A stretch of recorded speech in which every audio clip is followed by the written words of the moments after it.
Hi everyone, நான் தான் உங்க திலீப் பேசுறேன். இன்னைக்கு நம்ம எதை பத்தி பார்க்க போறோம் அப்படின்னு பாத்தீங்கன்னா, கிரெடிட் கார்டு கேன்சலேஷன் அப்படின்றத பத்தி தான் பார்க்க போறோம். கிரெடிட் கார்டு கேன்சலேஷன்ன்றது நம்ம எடுக்கக்கூடிய மிக முக்கியமான ஃபினான்ஷியல் டிசிஷன்ல ஒண்ணா பார்க்கப்படுகிறது.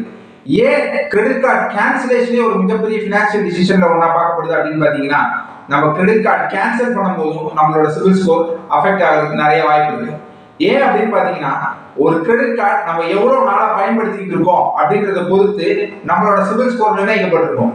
ஒருவேளை ரொம்ப நாள் பயன்படுத்திக்கிட்டு இருக்க ஒரு கிரெடிட் கார்டு நம்ம திடீர்னு க்ளோஸ் பண்றோம் அப்படின்னும் போது நம்ம சிவில் ஸ்கோர் நெகட்டிவா இம்பாக்ட் ஆகிறதுக்கு நிறைய வாய்ப்புகள் இருக்கு. அது மட்டும் இல்லாம கிரெடிட் கார்டு எப்போ நம்ம வாங்கியிருக்கோமோ அப்ப இருந்து நமக்கும் சிவிலுக்கும் நம்ம வங்கிக்கும் ஒரு மிகப்பெரிய தொடர்பு இருக்கு. அது என்னன்னு பாத்தீங்கன்னா, வங்கி ஒவ்வொரு வாட்டியும் சொல்லிட்டு இருக்கு இந்த வாடிக்கையாளர் நம்ம நல்ல முறையில பணம் கட்டிட்டு இருக்காருன்னு. இத இப்ப திடீர்னு போய் முடிக்கும் போது நம்ம ஏற்கனவே ஏதோ ஒரு இடத்துல டிஃபால்ட் பண்ணிருக்கோம், வேற கிரெடிட் கார்ட்ஸ்லயோ இல்ல வேற ஏதோ ஒரு கடன் வாங்கினதுலயோ அப்படின்னும் போது இந்த நன்மதிப்பை வைத்து நம்ம சிவில் ஸ்கோர் ஏறி இருக்கும். இப்போ நம்ம அதை க்ளோஸ் பண்றோம் அப்படின்னும் போது நம்மளோட சிவில் ஸ்கோர் அடி வாங்குறதுக்கு நிறைய வாய்ப்பு இருக்கு. சரி பரவாயில்ல, என்னோட சிவில் ஸ்கோர் அடி வாங்கினாலும் பரவாயில்ல, நான் கிரெடிட் கார்டை க்ளோஸ் பண்ணணும் அப்படின்னு முடிவு பண்ணிட்டீங்கன்னா கண்டிப்பா நம்ம க்ளோஸ் பண்ணலாம், கிரெடிட் கார்டை கேன்சல் பண்ணலாம். அதனால எந்த பிரச்சனையும் வராது, சிவில் ஸ்கோர்ல மட்டும் குறையும். சரி, இப்போ நான் முடிவெடுத்துட்டேன் கிரெடிட் கார்டை கேன்சல் பண்ணணும்னு. இப்போ நான் என்னென்னலாம் செக் பண்ணணும் அப்படின்னு பாத்தீங்கன்னா, ஃபர்ஸ்ட் நான் எந்த கிரெடிட் கார்டை க்ளோஸ் பண்ணணும்னு முடிவெடுத்திருக்கணும், அந்த கிரெடிட் கார்டுல நான் வாங்கினதுல இருந்து இன்னைக்கு வரைக்கும் இருக்கக்கூடிய ஸ்டேட்மெண்ட்ஸ் எல்லாம் என்கிட்ட கரெக்டா இருக்கான்னு செக் பண்ணணும். ஒருவேளை என்கிட்ட அந்த ஸ்டேட்மெண்ட்ஸ் எல்லாம் இல்ல அப்படின்னும் போது அந்த ஸ்டேட்மெண்ட்ஸ் எல்லாத்தையும் நம்ம ஃபர்ஸ்ட் வங்கிக்கிட்ட இருந்து வாங்கிக்கணும்.